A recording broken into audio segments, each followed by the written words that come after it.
at least Sweet 16. At least.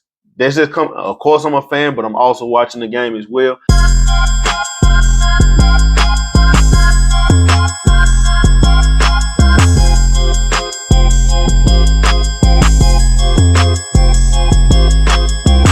Hey, what's up, y'all? Welcome back to the King's Viewpoint, where we talk about sports, a little bit of music, a little black culture, and we just keep it a buck on this junk. Today, we'll be talking about University of Memphis. Y'all know how I get down. We're going to talk about the Lakers. Come on now. And we're going to talk about Golden State as well. You know what I'm saying? How Steph just went off on them folks the other day. We're going to talk about the Deebo Samuel trade to the Commanders. And we also going to give you a Black History spotlight. Sit tight and let's get it. All right, let's start with the city. Coming from Memphis, I'm a Memphis basketball fan, as you all know. So the basketball that we've been playing lately, aside from Wichita State, which we shouldn't have lost that joint in overtime, but hey, you know, it happens. But lately we've been playing some good ball. We just beat UAB today, 88-81. We were down by 11 early in the half and down by 6 at halftime. It was looking a little rocky. It was some questionable calls, especially against Dane Danger. But we pulled it off. We won, like I said, 88-81. Down the stretch, we hit some big shots. We played some great defense. PJ Haggerty came along in the second half. He had 9 at halftime. He ended the game with 25. Rogers hit 21 points for us. Dane Danger was a beast, even with 4 fouls. He had 16 points and a career high 17 boards, another double-double for the man. Look, Dane Danger is something serious. I don't care what you say. Dude is a dog. And like I said before on the last episode, Penny putting him into the start lineup changed the fortune of this team. I don't think we would be this good without him in the starting lineup, but inserting him might prove wonders for us. Jordan had a good game today. He had 3 big putbacks, 2 of them being dunks, and one of those dunks being an and one, you know, down the stretch real late in the game, and that pushed us on over the top. We were up by 10, I think, at that point. They got a last second dunk to cut the score down to 7. But again, a solid win against a good UAB team. Just because a team ain't ranked does not mean that them folks ain't good. Them folks cold. And had we lost this game, it definitely would have hurt our chances. But right now, with the way we've been playing ball, I don't think nobody really wants to play us. We can't beat ourselves. Today we had a lot of turnovers, especially in the first half. Errant passes, Dane Danger got a rebound. He brought up the court, tried to hit man up the court and threw it out of bounds. You know, Jordan tried to hit somebody he thought was going on the back cut. He just threw the ball. UAB got the steal. Hunter got a steal, turned it over, got a steal, turned it over, and got a steal in one of those crazy plays. But again, solid game. Again, I had my questions for Penny early on in the season, but hey, he answering them junks. And I'm pretty sure there's a lot of you all out there too who was like, come on, man, what we gonna do? We playing some good ball. Cisse came in, got some solid rebounds. We playing good ball. Carter came in and he was a defensive beast for about a 5-minute stretch in the second half. And when he locked in, it set the tone for the rest of the game. They were hitting big threes back to back to back. And after those 3 threes back to back, it's kind of, we cut their water off. You know what I'm saying? We cut their water off. They couldn't hit those big shots. They had a couple more open shots, but they couldn't knock them down. And they helped our fortune as well. So shout out to Memphis, shout out to Penny, shout out to Dane Danger, and shout out to PJ Haggerty, man. We playing some good ball. Let's keep it up. We got one more game until the tournament starts, the conference tournament starts. So, man, we got to play some solid ball. Right now, they have us slated as of February 25th. They have us slated as the 7th seed in the East bracket. That's the bracket where Duke is number 1 at right now. We're the 7th seed, and they have us slated against Nebraska, who are currently sitting at 17-12. Of course, that's going to change, you know, as the days go. Week to week, the brackets change. So we'll see who they have us facing, what region we may be in. But I'm gonna tell you, if we just so happen they do us wrong, we happen to be an 8 seed. We win that game. The next round is versus a number 1 seed. We lost to Auburn earlier in the year, but it wasn't just no pushover game. We coming to make noise. And when we played against Auburn as well, Dane Danger ain't the Dane Danger that he is right now. So watch out for us. And I feel like at least Sweet 16. At least. That's just come. Of course, I'm a fan, but I'm also watching the game as well. I feel like Sweet 16 a bust right now. Of course, I want to win the whole thing, but again, reality sets in. Sweet 16 a bust, and watch. I'm telling you what it's gonna be right now. Like again, like I said, we sitting at the 7th seed. Hopefully, we move up in seedings. When the next bracket comes out. Uh, but if not, again, we're gonna play who are in front of us, and we're gonna play some good ball. Limit turnovers. We were fouling a lot today. Jordan got 2 early fouls. Dane Danger got 2 early fouls. We got Cisse got 2 early fouls. We're gonna have to pull back on hacking. And again, some of those calls were questionable, but that's a part of the game as well. So we're gonna have to pull back on those fouls. We're gonna have to pull back on those turnovers and knocking down the open jumpers. Once we start doing that, man, the sky the limit. Tell me what y'all think. How far do y'all think the Memphis can make it? What seed do y'all think that we gonna end up at by the time the tournament starts? Let me know in the comments. Tell me what y'all think about Memphis. Tell me what y'all think about how Penny is doing. And just give me some feedback. All right, moving along to the NBA. Golden State has been playing some great ball since Jimmy Butler has been there. If you look back at a couple episodes ago, I said I don't see that moving the needle for Golden State. This trade moving the needle for them. They have definitely proved me wrong so far. Of course, we still have a while to go until the playoffs start, but right now they sit at the 7th seed, half a game behind the Clippers. And again, they have been playing some good ball. Jimmy has given a new life.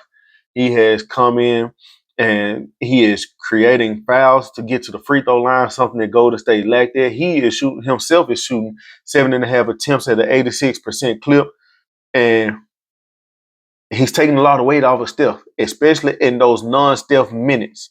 That was what was killing Golden State, those non-Steph minutes. Now you have somebody who can play make, somebody who can score in Jimmy, and it's proven so far to be working. And, shout out to them. I'm not a Golden State fan, but hey, I love good basketball, no matter who's on the court. And they playing some good basketball. Steph just went off for 56 the other day, 20 in the third quarter. He hit 12 threes. He's showing y'all he still got that Steph magic.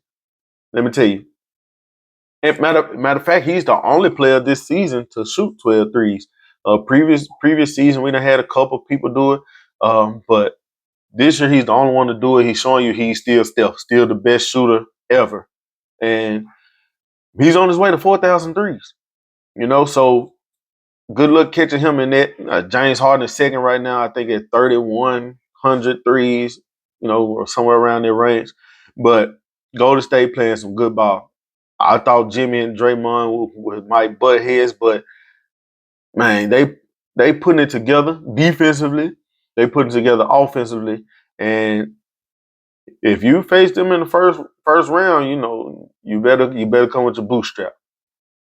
The Lakers, my Lakers, 9-2 since the Luka trade.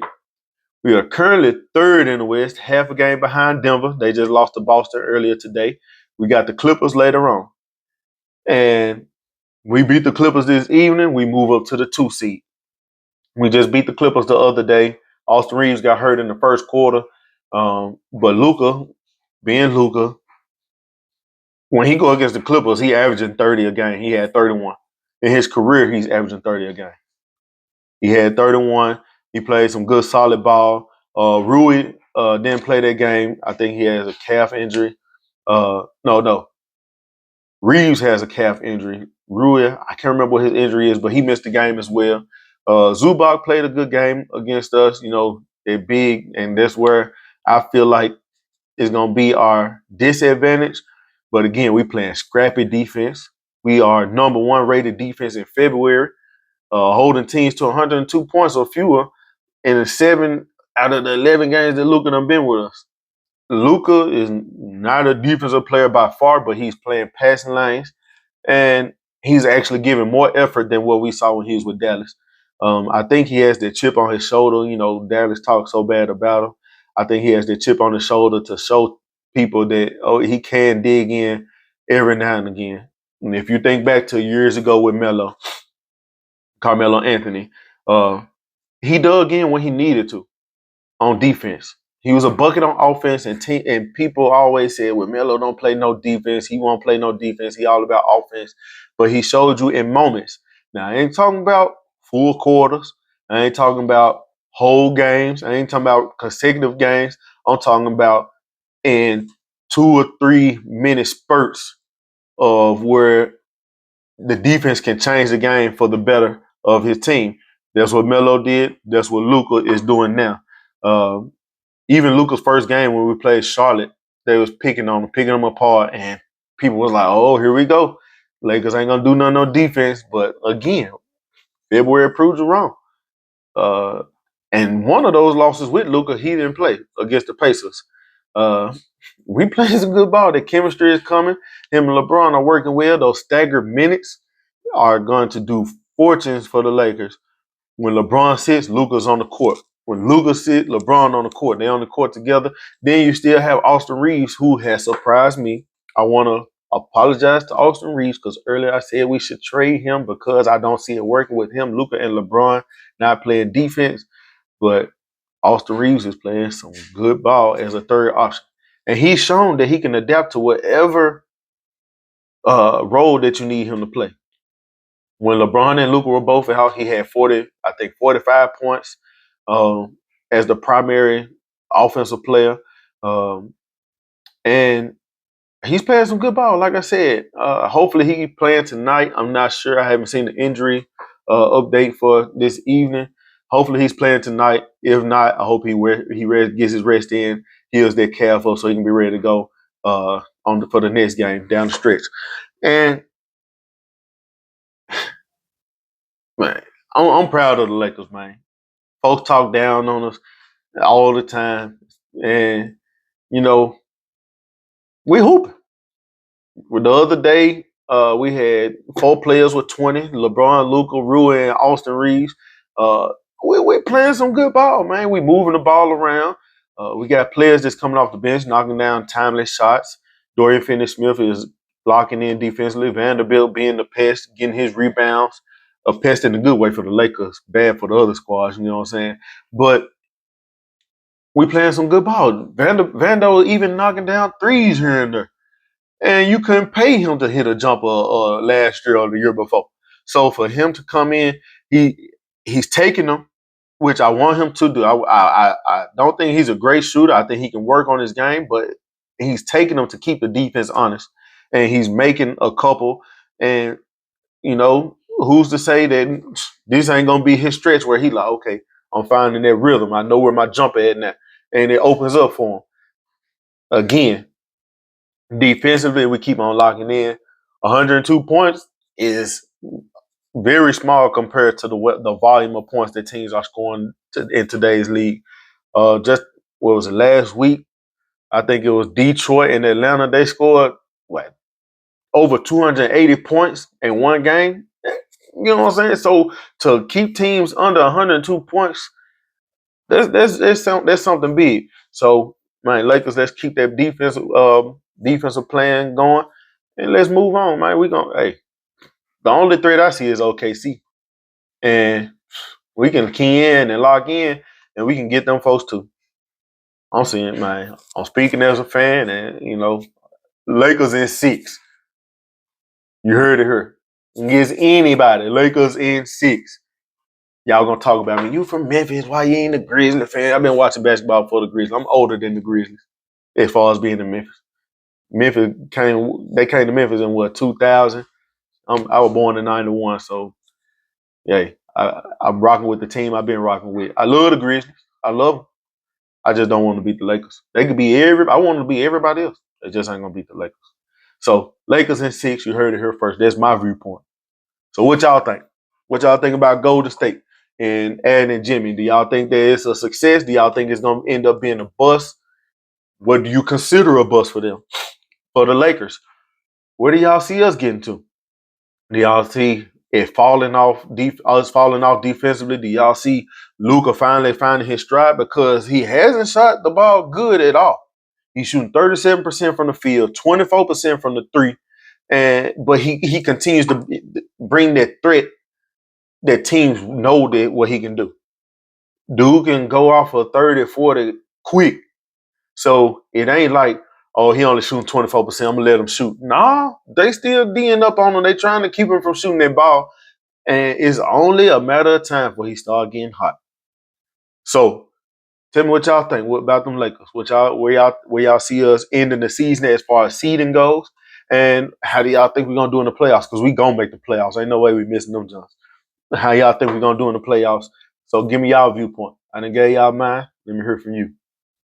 All right, moving on to the NFL. We just saw yesterday Deebo got traded to the Commanders for a 5th-round pick.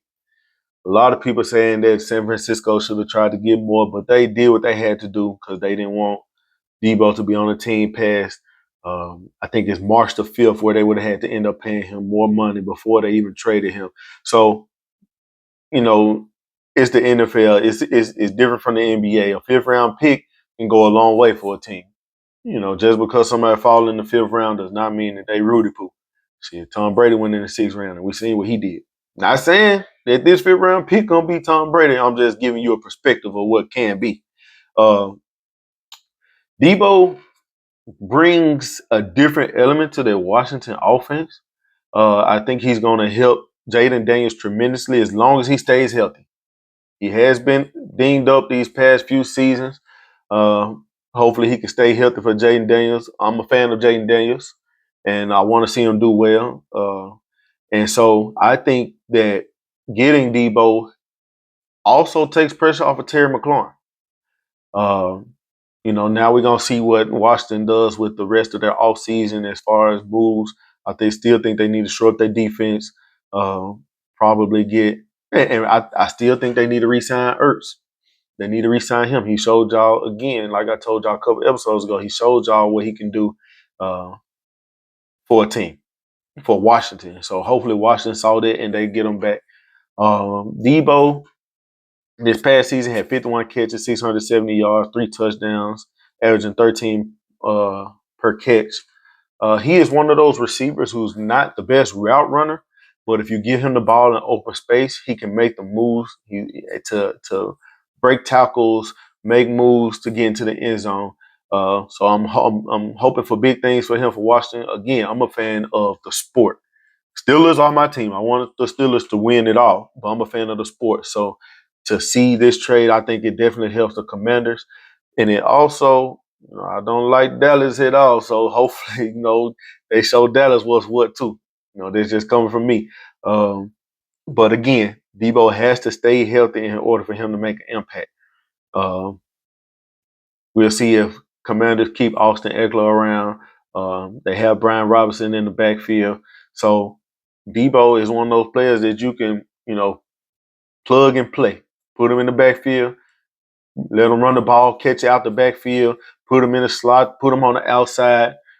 He's one of those players that can move around anywhere on the offense. So we're going to see how Washington moves him around. And then it also minimizes the